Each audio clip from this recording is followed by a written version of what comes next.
Ya, pemirsa, pemerintah Kota Bogor sudah menerapkan pembatasan sosial berskala mikro dan komunitas mulai Jumat 28 Agustus lalu. Ya, kebijakan yang berlaku hingga 11 September itu diterapkan setelah Kota Bogor statusnya menjadi zona merah akibat penularan COVID-19. Jadi seluruh aktivitas harus berhenti pukul 9 malam waktu Indonesia bagian Barat. Kemudian untuk pusat perbelanjaan, restoran hanya boleh buka hingga pukul 6 sore.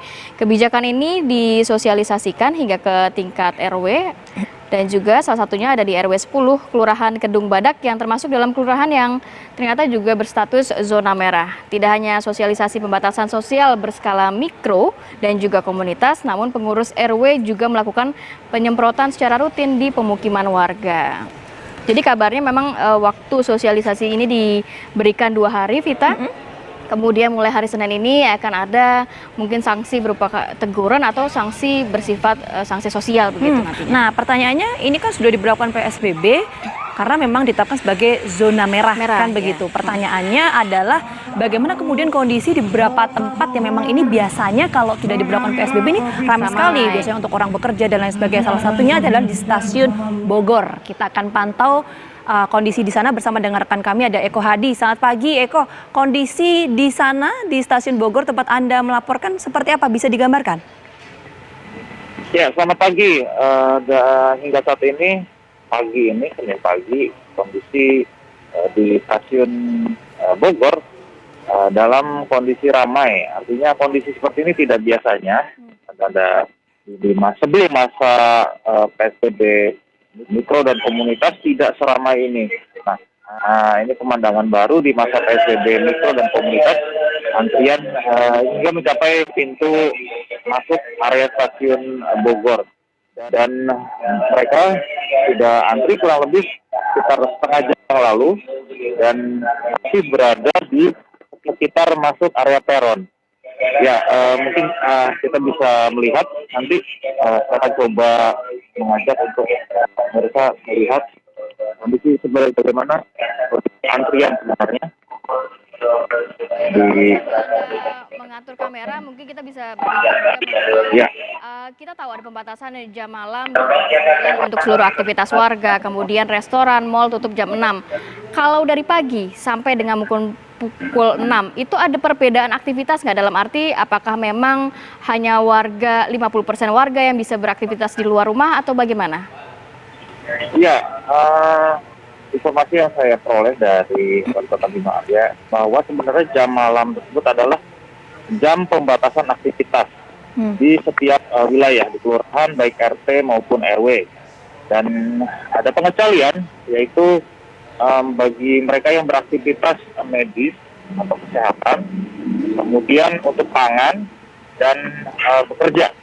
Artinya memang tidak seperti PSBB yang awal seperti lalu.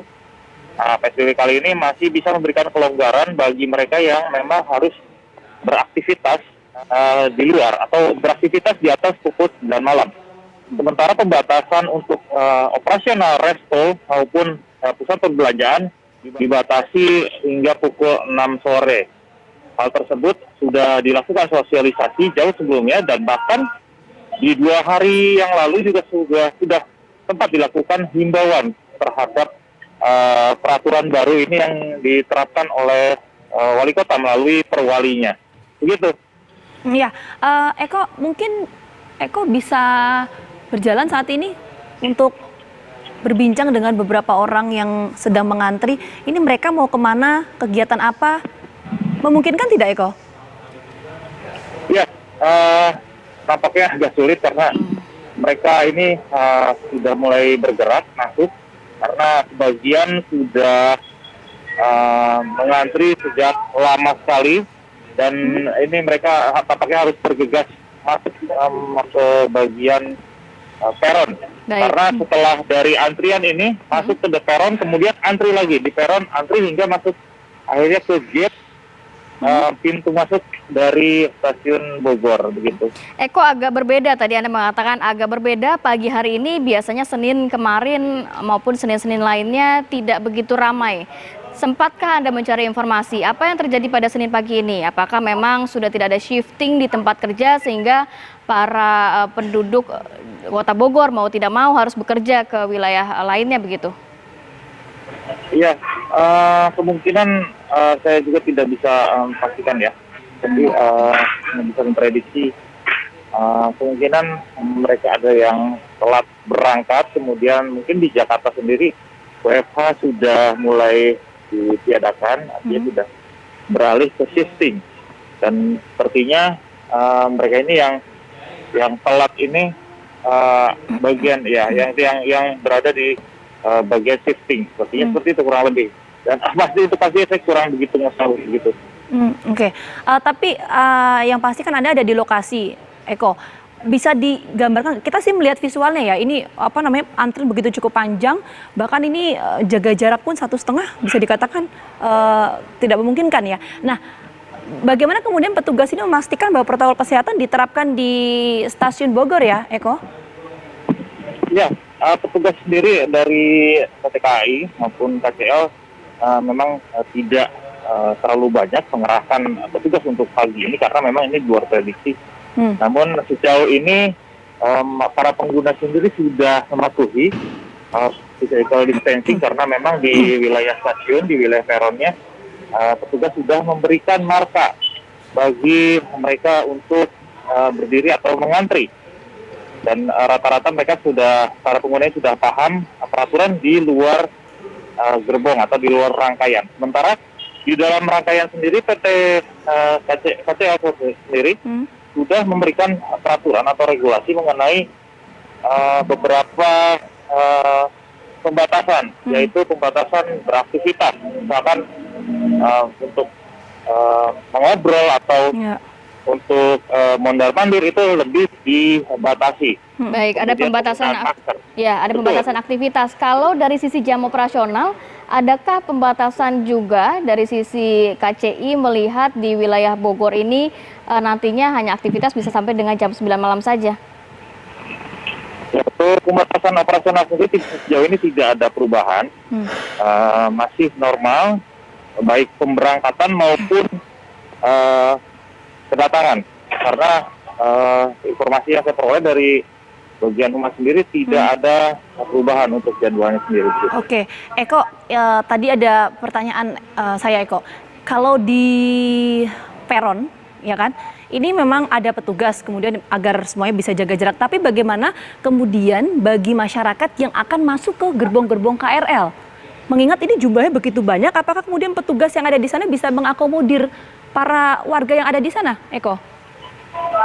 Ya, seperti biasanya untuk teknis di dalam stasiun sendiri atau di dalam peron sendiri pihak KCI sendiri sudah memberlakukan sistem per grup. Jadi bagi mereka yang hendak masuk ke dalam rangkaian gerbong itu berlakukan grouping. Jadi tidak bisa langsung masuk berdiri seperti itu, mereka harus antri dan tidak boleh melebihi kapasitas antrinya. Begitu. Baik, Eko, sempatkah Anda juga bertanya kepada para penumpang, sudah tahu belum ada PSBB mikro dan juga komunitas di wilayah Bogor? Iya, sebagian karena memang sebagian warga Kabupaten Bogor yang beraktivitas di Jakarta terutama, mereka rata-rata belum mengetahui mengenai peraturan tentang PSBB mikro dan komunitas. Karena PSBB mikro komunitas sendiri diberlakukan hanya di wilayah Kota Bogor, sementara wilayah Kabupaten Bogor sendiri sepertinya tidak atau belum begitu mengetahui mengenai peraturan ini. Baik, terima kasih banyak Eko Hadi melaporkan langsung dari Stasiun Bogor, Jawa Barat. Tetap jaga kesehatan selalu selama bertugas.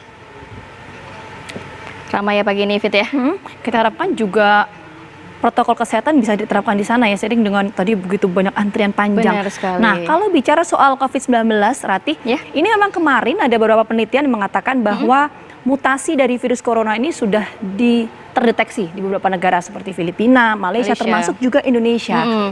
Nah, pertanyaannya adalah angka-angka kenaikan pasien positif COVID-19 di wilayah Indonesia, apakah salah satu faktornya karena mutasi dari virus corona ini? Atau justru mungkin faktor masyarakat yang sudah mulai acuh atau faktor-faktor lainnya? Kita akan hadirkan informasi dan perbincangannya sesaat lagi, tetap bersama kami di Apa Kabar Indonesia Pagi.